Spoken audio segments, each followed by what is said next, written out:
സമീപകാലത്ത് വാർത്തകളിൽ നമ്മൾ പലപ്പോഴും കേൾക്കുന്ന ഒരു വാക്കാണ് ED റെയ്ഡ്.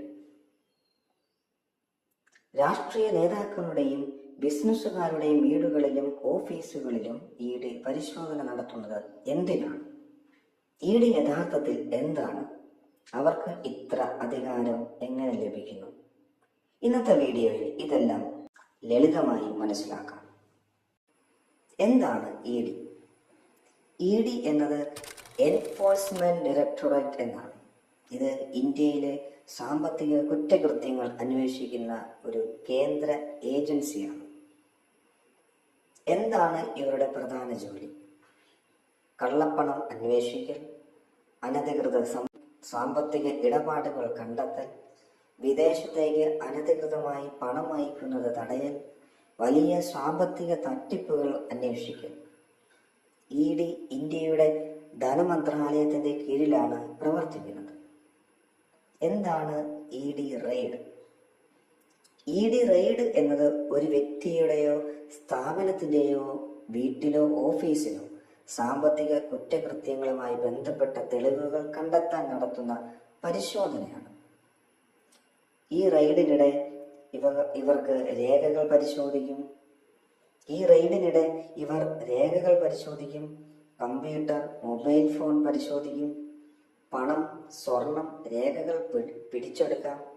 ബാങ്ക് അക്കൗണ്ടുകൾ പരിശോധിക്കാം. ഇങ്ങനെയൊക്കെ ഇവർക്ക് ചെയ്യാം. ED ഏത് നിയമപ്രകാരം പ്രവർത്തിക്കുന്നു എന്ന് ചോദിച്ചു കഴിഞ്ഞാൽ ED പ്രധാനമായും 2 നിയമങ്ങൾ പ്രകാരമാണ് പ്രവർത്തിക്കുന്നത്. ഒന്ന് PMLA, അതായത് prevention of money laundering act അഥവാ കള്ളപ്പണം വെളുപ്പിക്കൽ തടയൽ നിയമം.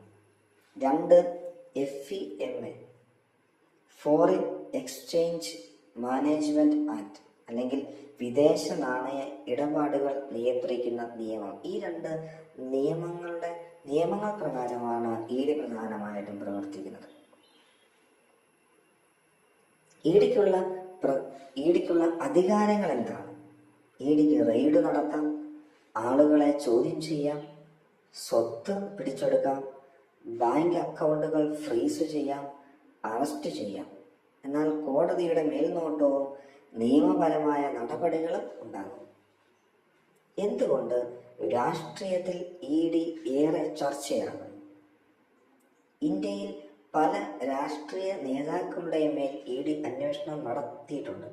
അതുകൊണ്ട് പലരും പറയുന്നത് ED രാഷ്ട്രീയ ആയുധമാക്കുന്നു എന്നും മറ്റു ചിലർ പറയുന്നത് അഴിമതി തടയാൻ ED അനിവാര്യമാണ് എന്നതുമാണ്. അതുകൊണ്ട് തന്നെ ED എല്ലായ്പ്പോഴും വാർത്തകളിൽ ഇടം പിടിക്കുന്നു. അപ്പോൾ നമുക്ക് ED റെയ്ഡ് എന്നതിന്റെ പിന്നിലെ യഥാർത്ഥ കഥ നമുക്ക് മനസ്സിലായി. ഇത്തരം രാഷ്ട്രീയവും സാമൂഹികവുമായി ബന്ധപ്പെട്ട വിഷയങ്ങൾ ലളിതമായി അറിയാൻ ചാനൽ സബ്സ്ക്രൈബ് ചെയ്യൂ. ഈ വീഡിയോ ഇഷ്ടമായെങ്കിൽ ലൈക്ക് ചെയ്യാനും ഷെയർ ചെയ്യാനും മറക്കല്ലേ.